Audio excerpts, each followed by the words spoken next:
Jamaluddin Ahmed, born January 5, 1977 in Jessore, Khulna, is a Bangladeshi cricketer who played in one-day international in 2003.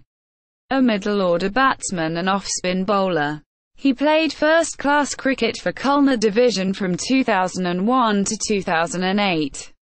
When Khulna won the final of the National Cricket League in 2002-03. He scored his first century, 121, and won the Man of the Match award. He took his best innings and match bowling figures against Barisal Division in 2005-06. 8 for 67 and 3 for 45.